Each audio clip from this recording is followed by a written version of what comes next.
Ghusla raf'il hadasil akbari fardan alayya lillahi ta'ala. Itu lafaz niat. Kalau yang wajibnya itu bukan lafaz niat, niat dalam hati. Nah, sambil melakukan perbuatan mandi wajib itu. Itu kalau niat dalam hati sambil andaikan di kamar mandi ambil air pakai gayung, sengaja aku mandi wajib karena Allah Ta'ala. Kalau niat itu nggak perlu banyak-banyak, simpel aja, sengaja aku mandi wajib karena Allah Ta'ala, sah.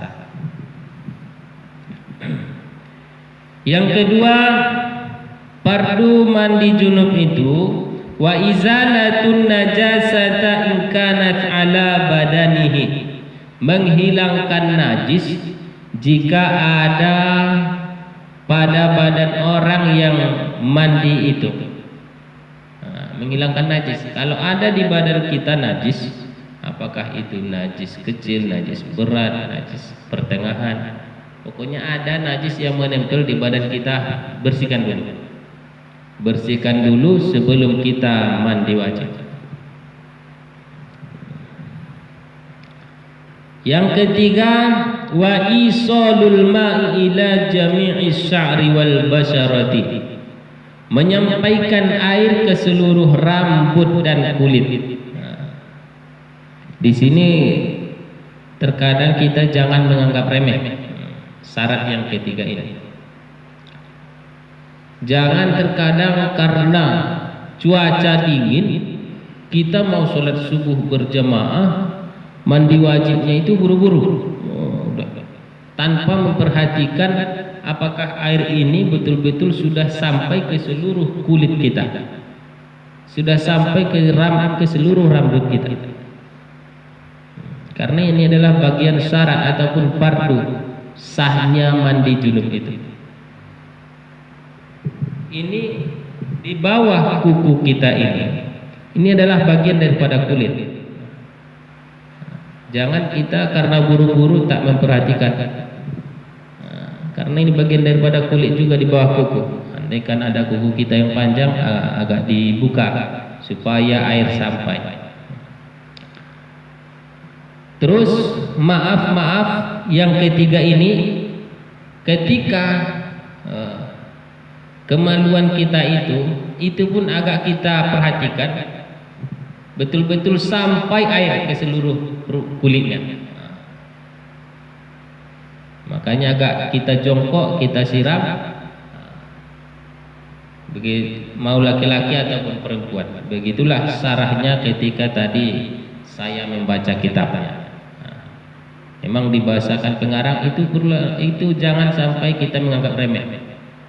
Itu pun harus betul-betul kita perhatikan, air itu betul-betul sampai ke situ.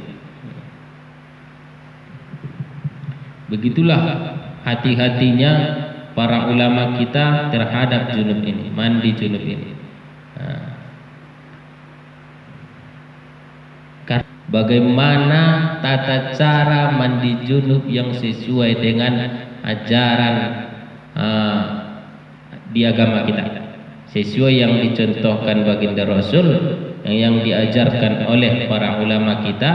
Karena kita bukan lagi hidup di masa Rasulullah, tentu kita berpedoman kepada para ulama kita dengan mengkaji kitab-kitab karangan mereka.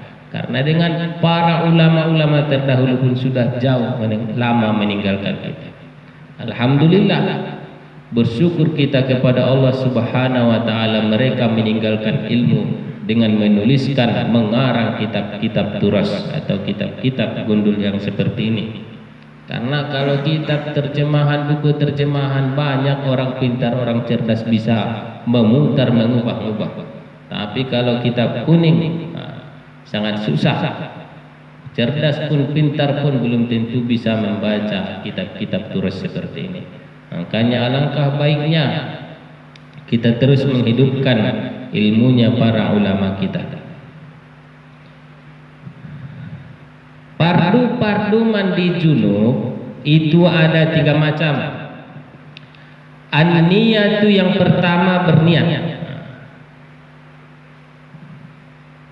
Bahwa niat ini sesuai dengan tuntunan Rasulullah sallallahu alaihi wasallam segala amal perbuatan kita, tingkah laku perilaku kita, amal kebaikan kita itu tak lepas dengan yang namanya niat. Makanya baik perkara yang wajib, perkara yang sunnah selalu diiringi yang pertama itu niat. Nah, di sini pun kita diwajibkan jelas harus dibarengi dengan niat dulu. Nah, sebelum mandi kalau niat prakteknya sama, itu jatuhnya ketika melakukan perbuatan yang pertama. Cuman di sini tidak ada aturan yang pertama kalau junub mandi wajib ini. Kalau dulu mengingat keterangan ayahanda waktu kami mengkaji kitab ini, kira-kira apa anggota badan kita yang pertama menyentuh air? Disitulah jatuhnya niat. Apakah kaki, tangan, kepala, terserah. Apa yang pertama daripada anggota tubuh kita ini, anggota badan kita ini menyentuh air, disitulah jatuhnya niat. Karena niat itu dibarengi dengan perbuatan yang pertama. Karena di sini tidak diharuskan harus tangan duluan, harus kaki duluan, apakah kepala, atau tergantung terkadang keadaannya. Kalau kita mandi junubnya di sungai, bisa mau semua langsung badan, cebur langsung loncat entah salto dia ke sungai, penting jatuhkan niat. Tapi kalau kita tengok kebiasaan kita di masyarakat, tentunya mandi di rumah masing-masing pakai gayung misalkan, berarti dijatuhkan air itu ke kepala dulu, berarti disitulah jatuhnya niat. Atau ke kaki dulu kalau mandi wajibnya, tentunannya saya pun kurang tahu pasti apakah ini keilmuannya dari medis atau dari mana. Yang jelas ini keterangan saya dapatkan dari salah seorang yang keilmuannya juga diakui, bahwa kenapa seseorang itu sering itu darah di kamar mandi itu stroke, apa bahasanya itu, karena dia mandi itu ketika tengah 4 lah misalkan, suhu udara dingin, air yang dia dibasahi badannya itu dari kepala, harusnya tidak dari kaki dulu rupanya, karena darah itu akan naik kalau dari kepala langsung naik, sehingga bisa pecah pembuluh darah atau cemana bahasanya itu. Makanya kalau lebih bagusnya kalau kita ingin mandi di pagi hari itu, suhu dingin, udara dingin, mulailah dari membasahi kaki terlebih dahulu. Kaki baru naik ke badan sampai ke kepala. Bukan dari kepala dulu. Bagusnya dari kaki dulu.